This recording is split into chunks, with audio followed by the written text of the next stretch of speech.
Salah seorang anggota BRIMOB, yakni Barada Cipto Mungkur yang bertugas di Divisi Bagian Logistik Mabes Polri, tewas setelah ditusuk orang tak dikenal di bawah jembatan Tol Bitung, Kabupaten Tangerang, Banten. Sesaat sebelum menghembuskan nafas terakhir, Barada Cipto Mungkur sempat menjalani perawatan di RS Polri Kramat Jati, Jakarta Timur selama 6 hari. Melansir Tribun News, insiden penusukan yang dialami Barada Cipto Mungkur terjadi pada Minggu, 19 Oktober 2025, sekira pukul 4.30 waktu Indonesia Barat. Berdasarkan keterangan yang beredar di grup WhatsApp anak rantau Humbang Hasundutan, peristiwa bermula ketika 4 pria mendatangi warung milik warga bernama Marlin yang berada di bawah jembatan Tol Bitung. Lokasi tersebut berada di wilayah hukum Polsek Curug Polres Tangerang Selatan Polda Metro Jaya.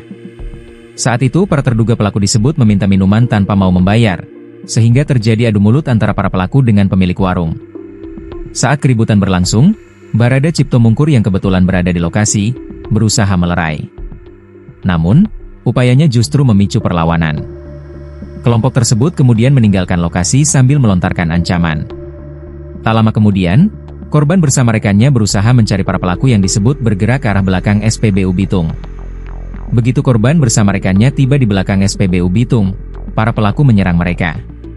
Tak hanya menggunakan tangan kosong, para pelaku mengeroyok Barada Cipto Mungkur menggunakan senjata tajam. Akibat penyerangan tersebut, korban mengalami 2 luka tusuk di bagian kepala dan sempat dilarikan ke rumah sakit untuk mendapatkan perawatan medis. Hingga akhirnya Barada Cipto Mungkur meninggal dunia pada Jumat, 24 Oktober 2025. Kerabat korban, Hasmar Bancin, mengatakan saat ini Barada Cipto Mungkur telah dibawa ke kampung halamannya di Desa Mungkur, Kecamatan Tarabintang, Kabupaten Humbang Hasundutan, Sumatera Utara.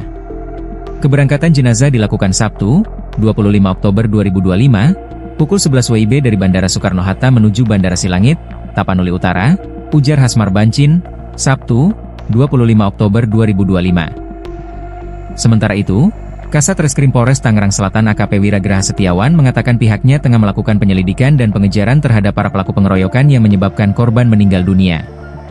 Untuk sementara kami masih menyelidiki perkara tersebut. Bapak Kapolres sudah mengatensi penuh dan membentuk tim gabungan Satreskrim Polres Tangerang Selatan bersama Polsek Curug. Mohon doanya agar kasus ini segera terungkap, ujar AKP Wiragraha Setiawan.